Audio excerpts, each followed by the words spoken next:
예, 오늘은 하나님의 성전이라는 제목으로 함께 말씀을 생각해 보겠습니다. 우리가 우리 자신에 대해서 왜 하나님의 성전이라는 표현을 많이 쓰지 않습니까? 원래 성경 시대의 하나님의 성전은 예루살렘 성전이죠. 법궤를 보관하고 제사를 드리고 하던 그 예루살렘 성전이 하나님의 성전이었습니다. 하지만 하나님이 예수 그리스도의 그 십자가의 죽으심과 함께 물리적으로도 그 예루살렘 성전을 그 로마 군대에 의해서 완전히 무너뜨리십니다. 그러니까 우리 눈에 보이는 하나님의 성전은 이제 없어진 거죠. 물론 그 이후에 또 여전히 지금 예루살렘 성전으로 또 성지 순례를 각오하는 그런 모습을 우리가 봅니다만, 우리 예수 그리스도를 믿는 우리에게는 더 이상 그런 건축물로서의 어떤 한 장소에 존재하는 그런 하나님의 성전은 없다. 그럼 이제는 무엇이 하나님의 성전이냐? 바로 우리가 하나님의 성전이죠. 우리가. 여기서 우리라고 했을 때는 그냥 막연한 우리가 아니라 교회를 이야기하는 겁니다. 물론 이제 교회에 나가지 않는 순간에는 우리 개인이 하나님의 성전이라고 말할 수도 있겠죠. 하지만 더 엄밀하게 표현하면 하나님의 성전은 바로 교회를 지칭하는 겁니다. 그래서 오늘 성경에서도 너희가 하나님의 성전이다 라고 이야기하고 있는 겁니다. 자, 교회가 어떻게 하나님의 성전이 됩니까? 거룩한 어떤 형태도 가지고 있지 못하고 옛날 예루살렘 성전처럼 무슨 하나님의 거룩한 하나님 임재하시는 법궤와 같은 그런 어떤 성물이 존재하지도 않고,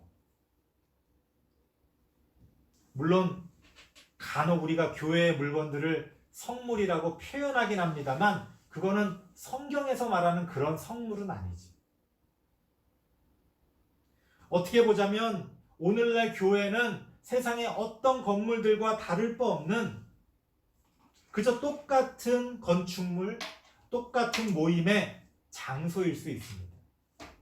그런데 어떻게 하나님의 성전이 됩니까? 오늘 16절 말씀에 뭐라고 이야기합니까? 하나님의 성령이 너희 안에 함께 계시기 때문에 너희가 하나님의 성전이다 라고 성경은 이야기하고 있습니다. 하나님의 성령이 함께 하시기 때문에, 하나님의 영이 우리와 함께 하시기 때문에 하나님의 성전이 된다는 거예요. 우리 개인도 마찬가지죠.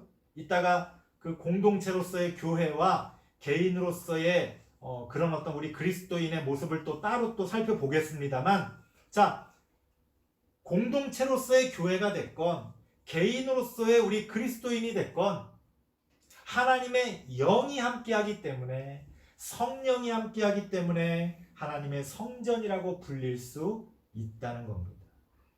그래서 우리가 우리의 신앙생활을 하는 데 있어서 하나님의 영이 함께하는 신앙생활을 해야 돼요. 그러니까 하나님의 영이 함께한다는 게 뭐냐? 참 되게 형이 상학적이죠.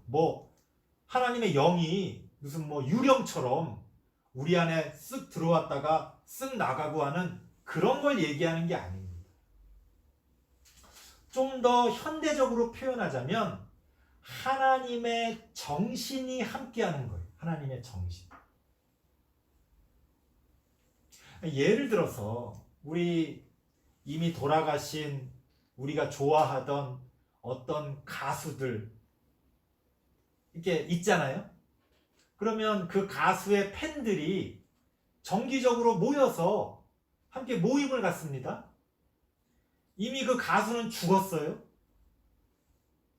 하지만 그 모임에서 그 가수의 노래를 틀고 그 가수가 살아생전에 콘서트를 하던 모습들을 함께 보면서 같이 노래를 부르고 즐기며 어떤 나누는 것들이 있죠. 뭘 나누는 겁니까? 그 가수의 정신과 그 가수가 그 음악을 통해서 표현하고자 했던 세상, 그런 것들을 함께 나누는 거죠. 마인드를, 그 정신을 함께 나누는 겁니다. 우리가 좀 종교적으로 영적이라고 자꾸 표현합니다만 이게 이제 까딱 한 걸음만 더 잘못 나가면 미신이 되는 거예요.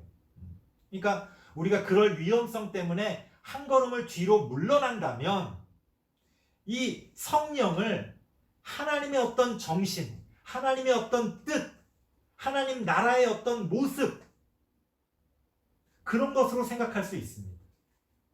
그러니까 우리가 교회에 모여서 하나님 나라를 같이 꿈꾸고 2000년 전에 이스라엘에 사셨던 예수님의 이야기를 함께 나누고 성경을 통해서 우리에게 주어진 그 하나님의 정신, 하나님의 메시지를 그걸 통해서 우리가 함께 감격하며 공유하고 공감할 때 하나님의 영이 함께하는 거죠. 성령이 함께하는 거죠. 우리 개인도 마찬가지입니다. 우리가 우리의 일상생활 가운데서 맨날 그냥 텔레비전만 보고 맨날 그냥 유명한 어떤 강사들이 가르치는 그런 것만 따라서 운동하고 음식해 먹고 재테크하고 그런 게 아니라 내 삶을 근원적으로 이끌어가는 것이 무엇인가라고 했을 때 그게 성경이 되고 그 성경의 올바른 가르침을 우리가 따르고자 하고 더 알고자 하는 그런 어떤 충동이 우리 안에 있을 때 우리가 그것을 하나님의 영이라고 얘기할 수가 있는 거죠. 그러니까 우리가 한 주간 동안 성경도 잊어버리고 설교도 잊어버리고 교회도 잊어버리고 그냥 막 살았다. 우리 하나님의 성전이 아닌 거지. 그래서 일주일에 한 번이라도 우리가 이렇게 교회에 모이는 거예요. 안 그러면 잊어버리니까. 하나님의 영은 이 세상에 가득합니다. 하나님의 영이 아니면 이 세상은 존재할 수가 없죠. 우리가 듣지를 못해서 그렇지 이 세상의 모든 만물들은 하나님의 영으로서 하나님의 뜻을 우리에게 선포하고 있어요. 우리가 그거를 느끼질 못하는 거죠. 그렇기 때문에 우리가 일주일에 한 번이라도 이렇게 1시간 모여서 그거를 일깨우는 겁니다. 아, 내가 잊어버리고 있었는데 이 세상은 하나님의 것이구나. 이 세상에 하나님의 영이 가득하구나. 그것들을 우리가 하나님 이 예배를 통해 이 설교를 통해 배우고 일깨우는 겁니다. 자, 그렇게 우리는 하나님의 성전이 됩니다. 그렇게 교회는 하나님의 성전이라고 불릴 수가 있는 겁니다. 자, 그런데 안타깝지만 우리가 앞부분에서도 살펴봤지만 그 하나님의 성전이 하나님의 성전으로서의 역할, 하나님의 성전으로서의 모습을 더 이상 보여주지 못하는 안타까운 일들이 우리 가운데서 벌어지고 있다는 거예요. 그래서 17절 말씀 보니까 뭐라고 이야기합니까? 누구든지 하나님의 성전을 더럽히면 하나님이 그 사람을 멸하시리라. 굉장히 극단적인, 굉장히 강하게 하나님이 표현하시는 모습을 보여주십니다.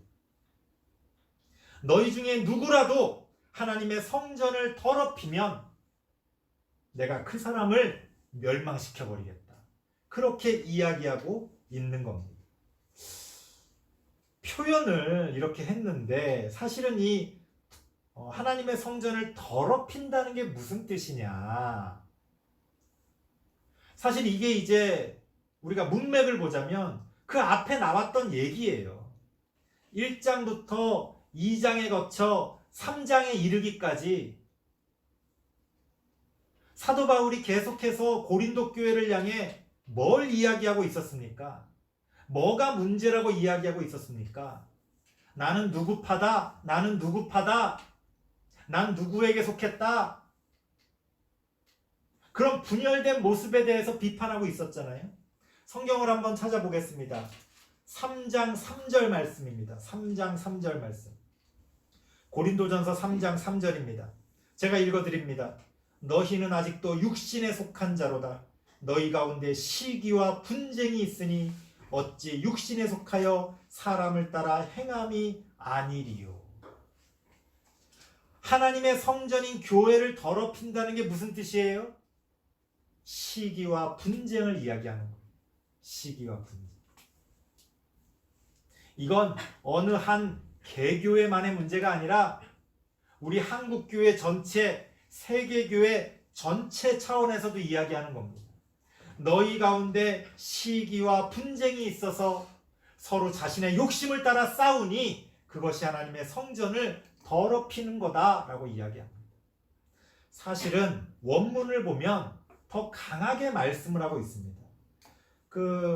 고린도전서 3장 17절 더럽히면에 보면 각주가 있죠. 각주 1번이 아마 붙어 있을 겁니다. 자, 그 밑에 페이지 혹은 그 옆에 페이지 보면 밑에 각주가 있을 겁니다. 1번 각주. 거기 보면 뭐라고 나와요?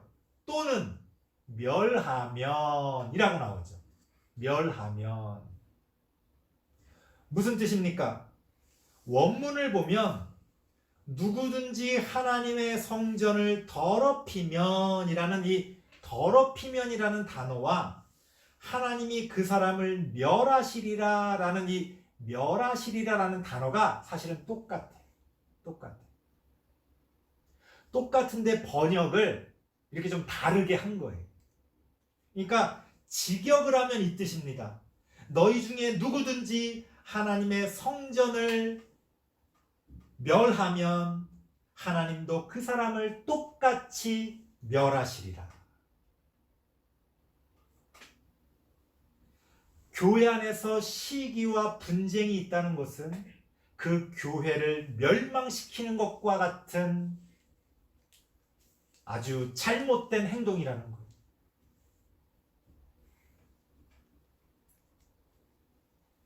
이 단어가 똑같다는 것의 또 다른 의미는 조금 이따 다시 설명드리겠습니다. 자, 그만큼 교회 안에서 시기와 분쟁이라는 것은 아주 큰 잘못이다. 근데 이제 이걸 악용하는 사람들이 있어요. 누가 좀 딴소리를 하면 야, 지금 시기와 분쟁을 일으키는 거야? 하면서 입 다물게 하기 위한 그런 도구로 사용하는, 그렇게 악용되는 걸 볼 수 있습니다. 자, 보세요. 교회 안에 시기와 분쟁이 있다는 것은 단지 교회 안에서 절대로 싸우지 말고 절대로 서로 다투지 말아라, 그 뜻이 아닙니다. 성경이 교회 안에 시기와 분쟁이 교회를 멸망시킨다 라고 말할 때에 그 시기와 분쟁의 원인으로 들어가 보면 그것은 예를 들어서 어떤 사람이 올바른 일을 위해서 문제를 일으킬 수도 있는 거 아니에요? 교회 안에서? 근데 문제를 일으킬 때마다 그거 시기와 분쟁이야 라고 말하면 안 되는 거지. 그렇다면 여기서 시기와 분쟁이라고 말하는 것은 공동체 안에서 벌어질 때의 모습인데 이것을 개인의 차원으로 내려가서 살펴보면 왜 시기와 분쟁이 벌어집니까? 왜 나는 게바에게 속했다, 나는 또 누구에게 속했다 하면서 왜 사람들이 나는 어떤 파다 그러면서 싸웁니까? 나만 옳다고 생각하는 거예요. 그렇기 때문에 나와 생각이 다른 사람들을 정죄하는 겁니다. 오해하지 마세요. 의견의 차이 때문에 서로의 주장을 하며 토론하고 올바른 것을 찾아가는 게 문제라는 게 아니에요. 그거는 건전한 겁니다. 여기서 말하는 것은 그 시기와 분쟁의 밑바닥에는 어떤 게 깔려 있느냐? 우리 각 사람이 독선과 정죄를 행한다는 것. 내가 옳다? 아니, 나만 옳다. 나만 옳으니까 다른 사람은 어떻게 돼요? 다 정죄의 대상이 되는 거지. 정죄의 대상이 되는 사람과 함께 할 수 있습니까? 절대 함께 할 수 없죠. 여러분, 생각이 다른 사람과는 함께 할 수 있어요. 생각이 다를 수 있잖아요.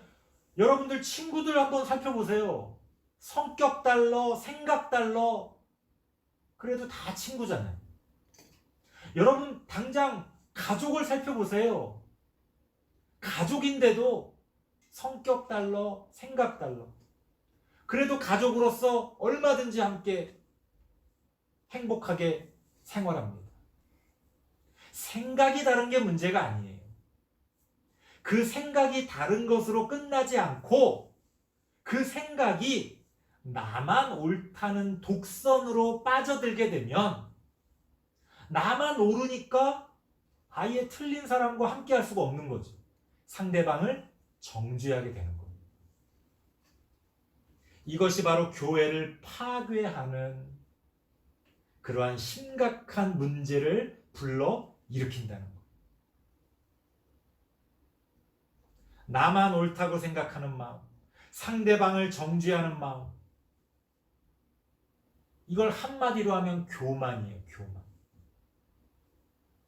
당연히 저도 어떤 것들을 여러분들에게 가르치는 사람이니까 많은 것들을 여러분들에게 주장하게 됩니다. 어떤 것이 옳다고 이야기하는 거죠. 하지만 저는요, 어떤 경우에도 그 마지막 순간에 한 가지만은 잊지 않기 위해 조심해요. 뭐랄까요? 이 해시태그를 달듯이 제 생각의 끝에 꼬리표를 딱 다는 거예요. 해시태그를. 뭐라고 다는 거죠? 나도 틀릴 수 있다. 내 생각이 잘못될 수 있다. 저 사람 생각이 맞을 수 있다. 누군가를 정죄하는 것은 하나님이 하시는 것이다. 우리가 이러한 생각들을 잊지 않아야 우리도 모르게 교회를 파괴시키는 일을 하지 않게 되는 거예요. 많은 사람들이 이것을 잊어버리기 때문에 자기도 모르게 자기 의도와는 상관없이 하나님의 성전을 파괴합니다. 자기는 올바른 일을 한다고, 자기는 하나님의 일을 한다고 생각하는데 사실은 그게 하나님의 성전을 파괴하는 일이 되는 거예요. 너무 끔찍하죠. 나는 잘한다고 하는데 그 잘하는 일이 우리를 파괴하는 거예요. 이것만큼 끔찍한 일은 없습니다. 그래서요, 아까 말씀드리려다가 만 게 그겁니다.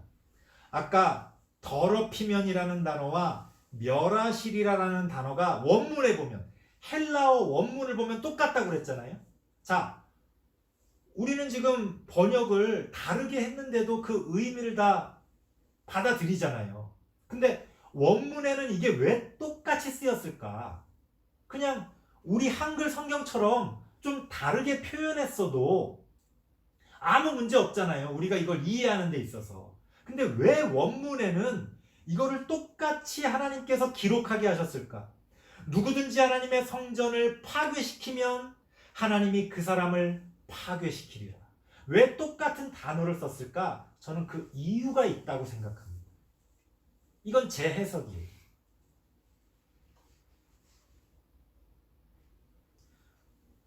우리가 뭔가를 잘못하면 우리는 하나님이 우리를 심판하신다, 우리를 벌하신다라고 생각하잖아요. 예, 맞습니다. 그런 경우도 있을 수 있겠죠. 아니, 원칙적으로 보자면 그 말이 맞죠. 하지만 우리가 잊지 말아야 될 게 있는데요. 하나님의 섭리는요, 일일이 우리의 잘못에 대해서 하나님이 쫓아다니면서 벌 주시는 게 아니에요.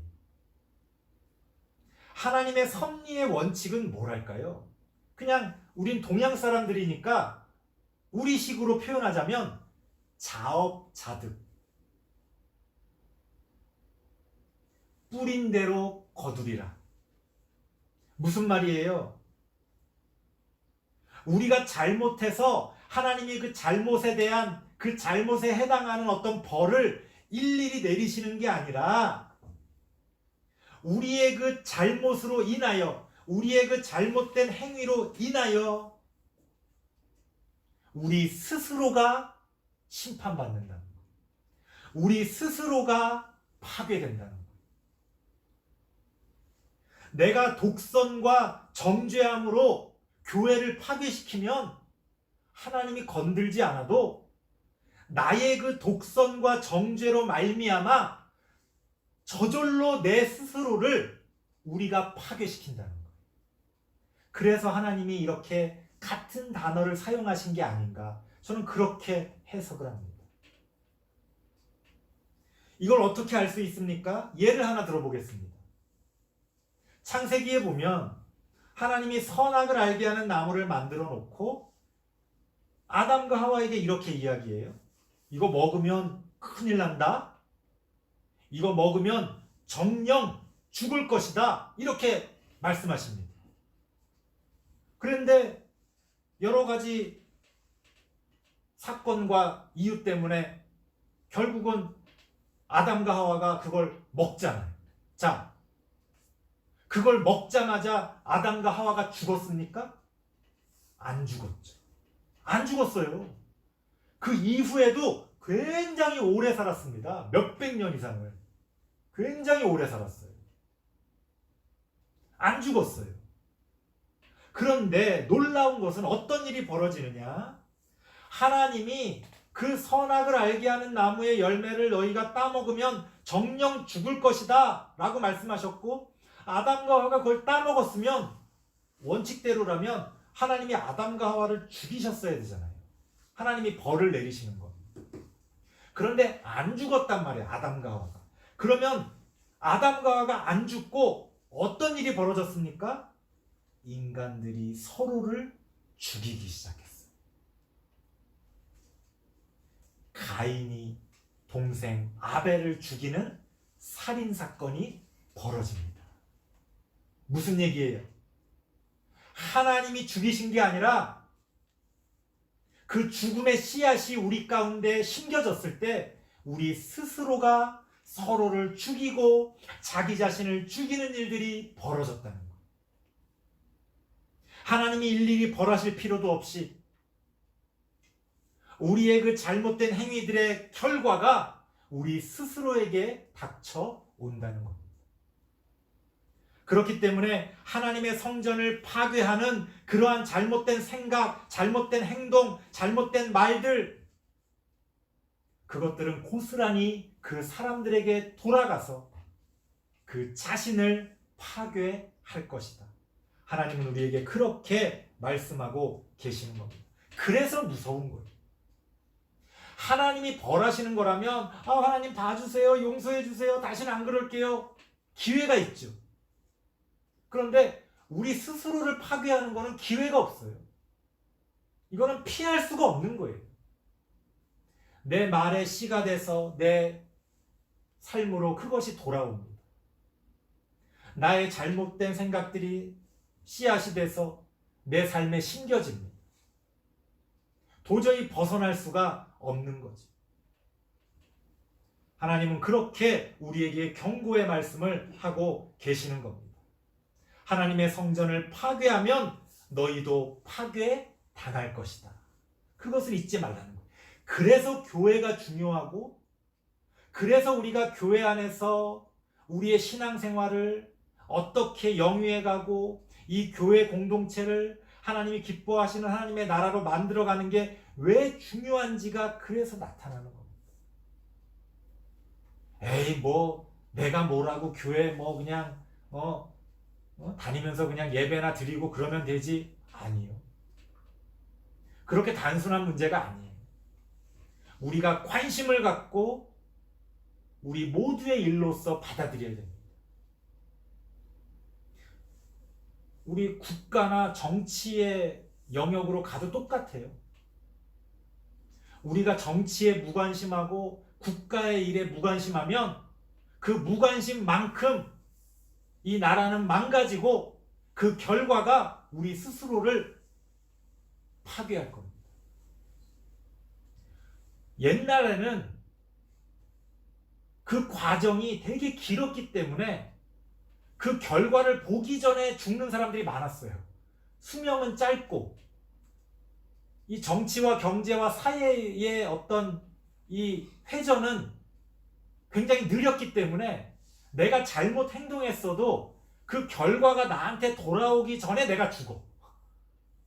그러니까 잘 몰랐어요. 여러분, 현대는 그렇지 않습니다. 사람들은 충분히 오래 살고요. 그 결과는 충분히 빠르게 우리에게 다가옵니다. 우리의 잘못된 생각과 판단과 행위들 때문에 5년? 아무리 늦어도 10년 안에 그 결과는 고스란히 우리에게 닥쳐오는 거예요. 그래서 우리가 정치에 관심을 갖고, 그래서 우리가 사회 문제에 관심을 갖고, 그래서 우리가 이 나라의 여러 가지 일들을 남이 아니라 나의 일처럼 생각해야 된다는 거예요. 교회는 더 말할 필요도 없죠.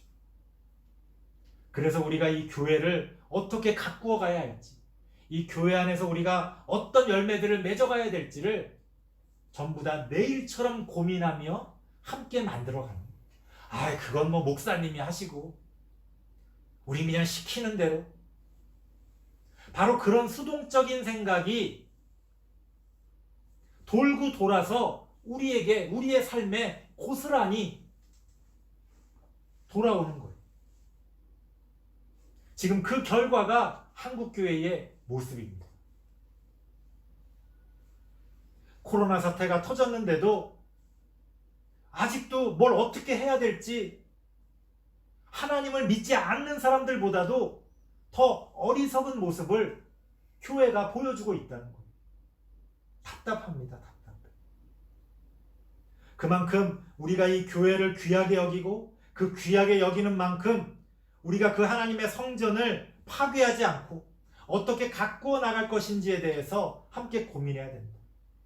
조금이라도 우리가 그 하나님의 성전을 파괴하는 일들, 그런 말들, 그런 생각들을 가지고 있다면 그것들은 금방 다시 우리를 파괴하는 일로 나타날 것이다. 하나님은 우리에게 그렇게 경고하고 계시는 겁니다. 자, 아무도 원하지 않지만 왜 자꾸만 하나님의 성전을 파괴하는 일들이 벌어집니까? 그것은 우리가 중요한 한 가지 사실을 잊어버리고 있기 때문입니다. 17절 말씀 하반절에 보니까 이런 말이 나옵니다. 하나님의 성전은 거룩하니 너희도 그러하니라. 무슨 말이에요? 하나님의 성전은 거룩하니 너희도 거룩하다는 사실을 잊지 말아라. 자, 거룩하다는 게 뭡니까? 거룩하다는 거. 성경에서 거룩하다는 건 윤리적으로 도덕적으로 흠이 없다는 뜻이 아니에요. 오늘날 우리가 이걸 너무나 잊어버리고 있어요. 요새 우리나라 이 정치 사회 돌아가는 걸 보면 뭐 다들 너무 도덕주의적이야. 뭐 다. 여러분, 이 세상에 흠이 없는 사람이 어디 있습니까? 정치를 하건 뭐 사회에서 어떤 역할을 감당하건 그 사람이 그 역할을 잘 감당할 수 있는지를 판단해야지 왜 그 사람이 도덕적인 흠이 있냐 없냐를 판단합니까? 아니 무슨 성인군자 뽑아요? 지금 우리 사회가 이상해졌어요. 왜 이런 일이 벌어지느냐? 기존의 기득권을 갖고 있었던 사람들이 있었어요. 제가 볼 때는 조금 나쁜 사람들이에요. 그런데 세상이 바뀌어가고 있습니다. 뭔가 좀 바르게 뭔가를 만들어가려는 사람들의 그 운동들이 있어요. 촛불 시위를 하고 대통령을 끌어내려서 바꾸고 지금 뭔가를 이 나라를 바른 방향으로 만들어가려는 그런 사람들의 운동이 있어요. 그랬더니 이 기존의 기득권을 갖고 있었던 그 사람들이 도덕주의라는 무기를 가지고 그 뭔가를 바르게 해보려는 사람들을 정죄하는 거예요. 야, 네가 그렇게 깨끗해? 얼마나 깨끗한지 한번 털어보자. 이 패러다임에, 이 잘못된 프레임에 우리가 갇혀버리는 거예요. 이 세상에 털어서 먼지 안 나올 사람이 어디 있습니까? 이 세상에 완벽한 사람이 어디 있어요? 지금 이 사회를 잘못 이끌어가고 있는 이상한 프레임에서 우리는 벗어날 수 있어야 돼요. 이건 약간 사담으로 말씀드린 거고요. 거룩하다는 게 뭐냐 이거예요. 기독교인들이 이 함정에 많이 빠져요. 거룩하다는 걸 도덕적으로 윤리적으로 흠이 없는 걸 거룩하다고 생각한다는 거. 그건 착각이다. 이 세상에 그런 사람은 존재하지 않는다. 아무리 훌륭해 보이는 목사님도 우리나라 청문회장에 앉혀놓으면 아마 우리나라 언론인들한테 맡겨놓으면 아마 한 달도 안 돼서 탈탈 털리고 아마 나쁜 놈도 그런 나쁜 놈이 아니라는 소리를 듣게 될 거예요.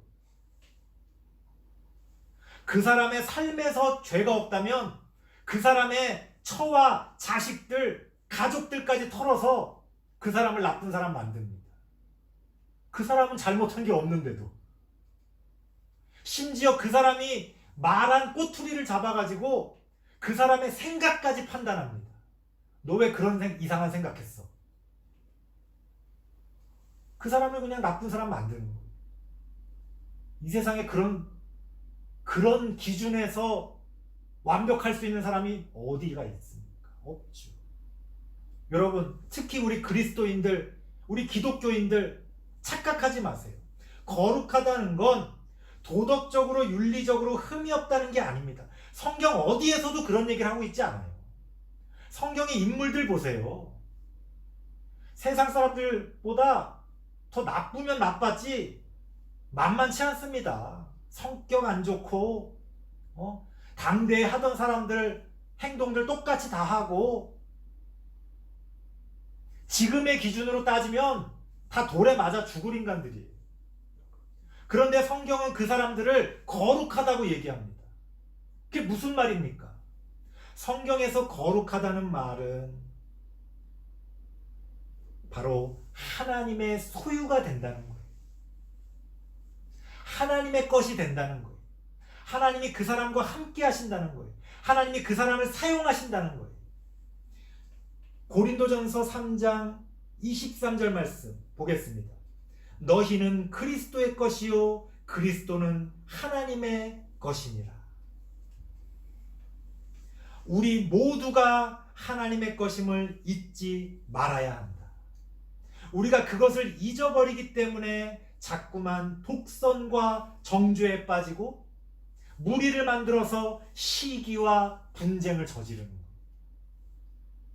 내가 하나님의 것이라는 사실을 잊어버리기 때문에 내 생각을 주장하고 내 것을 주장하고 참 안타까운 일입니다만 최근에 여러 가지 인터넷상이나 SNS상에서 그전에는 안 그랬던 사람들이 갑자기 공평과 정의를 이야기하면서 호들갑 떠는 모습들을 보게 됩니다. 저 사람들이 언제부터 저렇게 공평과 정의를 추구했나 싶어요. 그런데 가만히 그 사람들 얘기를 듣다 보면은 결국 그 사람들이 하고 싶은 말은 뭐냐? 남 잘 되는 꼴은 못 보겠다는 거예요. 배 아프다는 거예요. 남 잘 되는 꼴. 또 하나는 뭡니까? 내가 손해보는 꼴은 절대 못 보겠다는 거예요. 난 절대 손해보지 않겠다는 거예요. 이게 공평과 정의입니까? 이게 성경이 말하는 공평과 정의입니까? 세상에서 뭐라고 말하는지는 모르겠어요. 성경이 말하는 공평과 정의는 오히려 짐으로써 이기는 것이고 원수를 사랑하는 거죠. 그렇지 않습니까? 우리 모두는 내가 가진 모든 것은 하나님의 것임을 잊지 말아야 합니다. 우리가 그것을 잊어버리기 때문에 세상 자기가 제일 잘난 것처럼 독선과 정죄에 빠지고 무리를 만들어서 시기와 분쟁을 일으키고 하나님의 성전을 파괴하는 겁니다. 그런 사람들이 결국 우리 공동체를 파괴하고 이 나라를 파괴하고 이 세계를 파괴합니다. 그게 적그리스도 아닙니까? 그게 사탄과 마귀가 한 짓 아닙니까? 우리는 항상 겸손하게 우리가 하나님의 것임을 잊지 말고 거룩함 가운데 머물러 있어야 됩니다. 거룩함 가운데 머물러 있다는 건 당연히 기본적으로 최선을 다해서 윤리적이고 도덕적인 삶을 살기 위해 노력해야 되겠죠. 하지만 그것 자체가 우리의 거룩을 보장해 주는 것은 아니라는 거예요. 우리가 하나님의 것으로, 하나님의 소유로, 하나님 나라를 위해서 우리가 귀하게 쓰임받을 때 우리는 그 거룩함 가운데 머물러 있을 수가 있다는 겁니다. 마귀는 자꾸 우리의 약점을 찌릅니다. 네가 그렇게 잘났어? 다른 모든 것들을 통해서 우리를 공격합니다.